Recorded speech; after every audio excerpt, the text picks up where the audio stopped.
प्रिय मित्रों, राधे राधे। मैं इस वीडियो में आप लोगों को कच्छ और देवयानी की कथा सुनाने जा रहा हूँ। ये कथा महाभारत ग्रंथ से ली गई है। जन्मेजय पूछते हैं वैशंपायन जी से, ब्राह्मण, हमारे पूर्वज राजा ययाति ब्रह्मा से 10वें पुत्र थे।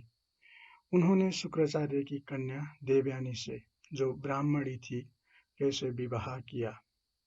ये अनहोनी घटना कैसे हुई? आप कृपा करके ये वृत्तांत सुनाइए।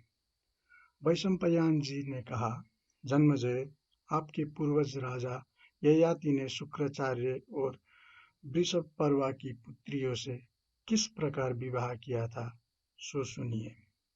उन दिनों त्रिलोकी पर अधिकार करने के लिए देवता और असुर आपस में लड़ भिड़ रहे थे। देवताओं ने अपनी विजय के लिए आंगिरस बृहस्पति को और असुरों ने भार्गव शुक्र को अपना पुरोहित बनाया। ये दोनों ब्राह्मण भी आपस में बड़ी होड़ रखते थे। जब युद्ध में देवताओं ने असुरों को मार डाला, तब शुक्राचार्य ने उन्हें अपनी विद्या के बल से जीवित कर दिया। परंतु असुरों ने जिन देवताओं को मारा था, उन्हें बृहस्पति जीवित न कर सके।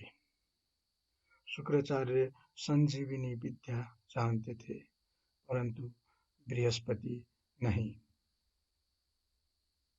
इससे देवताओं को बड़ा दुख हुआ। वो घबराकर बृहस्पति के बड़े पुत्र कच्छ के पास गए और उनसे ये प्रार्थना की, भगवान, हम आपकी शरण में हैं, आप हमारी सहायता कीजिए। अमित तेजस्वी विप्रवर शुक्राचार्य के पास जो संजीवनी विद्या है, उसे आप शीघ्र ही प्राप्त कर लीजिए। हम लोग आपको यज्ञ में भागीदार बना लेंगे। शुक्राचार्य आजकल वृषपर्वा के पास रहते हैं।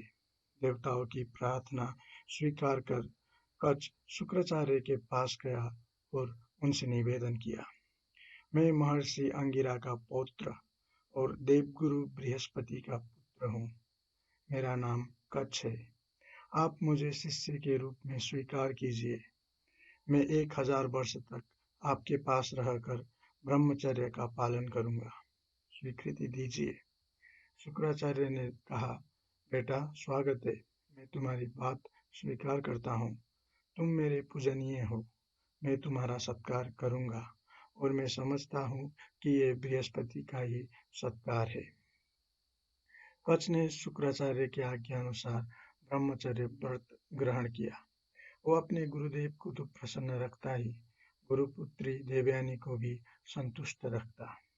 500 वर्ष बीत जाने पर दानवों को ये बात मालूम हुई कि कच्छ का क्या अभिप्राय है। उन्होंने चिढ़कर गौ चराते समय बृहस्पति जी से द्वेष होने के कारण और संजीवनी विद्या की रक्षा के लिए कच्छ को मार डाला और उसके टुकड़े टुकड़े करके भेड़ियों को खिला दिया। गौएं बिना रक्षक के ही अपने स्थान पर लौट आई। देवयानी ने देखा कि गौएं तो आ गई, पर कच्छ नहीं आया। तब उसने अपने पिता से कहा, पिताजी, आपने अग्निहोत्र कर लिया, सूर्यास्त हो गया, गौएं बिना रक्षक के ही लौट आई, किंतु कच्छ कहाँ रह गया?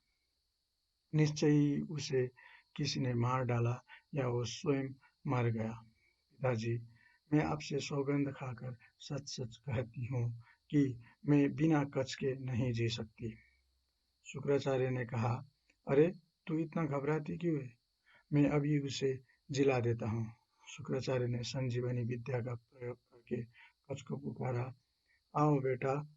कच्छ का एक एक अंग भेड़ियों का शरीर छेद छेद कर निकल आया और वो जीवित होकर शुक्राचार्य की सेवा में उपस्थित हुआ। देवयानी के पूछने पर उसने सारा वृत्तांत कह सुनाया। इसी प्रकार असुरों के मारने पर दूसरी बार भी शुक्राचार्य ने कच्छ को जिला दिया। तीसरी बार असुरों ने नई युक्ति की। उन्होंने कच्छ को काटकर आग से जलाया और उसके शरीर की राख वारुणी में मिलाकर शुक्राचार्य को पिला दी। देवयानी ने पिता से पूछा, पिताजी, फूल लेने के लिए कच गया था, लौटा नहीं। कहीं वो फिर तो नहीं मर गया? मैं उसके बिना जी नहीं सकती। मैं ये बात सौगंध खाकर कहती हूँ। शुक्राचार्य ने कहा, बेटी, मैं क्या करूँ? असुर उसे बार बार मार डालते हैं।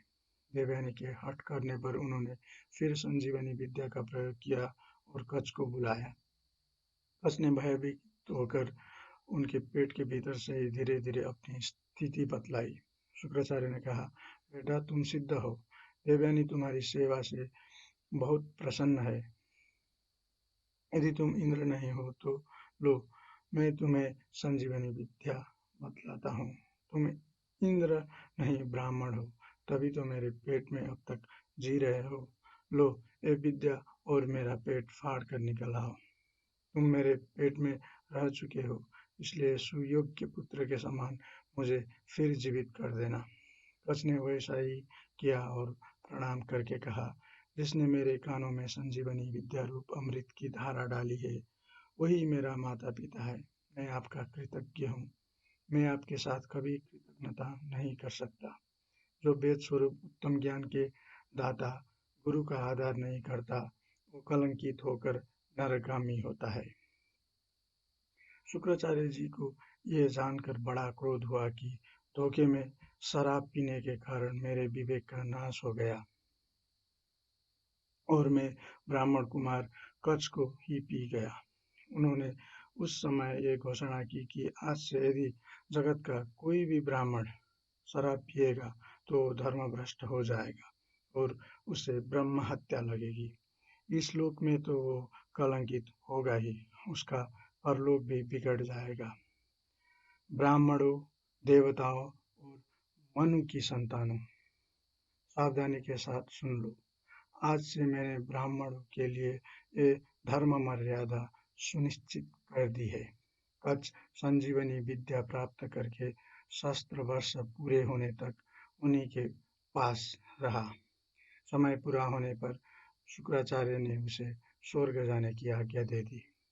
जब कच वहां से चलने लगा तब देवयानी ने कहा, ऋषि कुमार, तुम सदाचार, कुलीनता, विद्या, तपस्या और जितेंद्रियता के उज्जवल आदर्श हो। मैं तुम्हारे पिता को अपने पिता के समान ही मानती हूँ। मैंने गुरु गृह में रहते समय तुम्हारे साथ जो व्यवहार किया है, उसे कहने की आवश्यकता नहीं। अब तुम स्नातक हो चुके हो। मैं तुमसे प्रेम करती हूँ, तुम्हारी सेविका हूँ। अब विधि पूर्वक तुम मेरा पानी ग्रहण करो। कच ने कहा, बहन, भगवान शुक्राचार्य जैसे तुम्हारे पिता है, वैसे ही मेरे भी। तुम मेरे लिए पूजनीय हो। जिस गुरुदेव के शरीर में तुम निवास कर चुकी हो, उसी में मैं भी रह चुका हूँ। तुम धर्म के अनुसार मेरी बहन हो। मैं तुम्हारे स्नेहपूर्ण वात्सल्य की छत्र छाया में बड़े स्नेह से रहा। मुझे घर लौट जाने की अनुमति और आशीर्वाद दो। कभी कभी पवित्र भाव से मेरा स्मरण करना और सावधानी के साथ मेरे गुरुदेव की सेवा करती रहना। देवयानी ने कहा, मैंने तुमसे प्रेम की भिक्षा मांगी है। यदि तुम धर्म और काम की सिद्धि के लिए मुझे अस्वीकार कर दोगे तो तुम्हारी संजीवनी विद्या सिद्ध नहीं होगी। कच ने कहा, बहन, मैंने गुरुपुत्री समझकर ही अस्वीकार किया है, कोई दोष देखकर नहीं। गुरुदेव ने भी मुझे इसके लिए कोई आज्ञा नहीं दी थी। तुम्हारी जो इच्छा हो साप दे दो। मैंने तुमसे ऋषि धर्म की बात कही थी, मैं साप के योग्य नहीं था।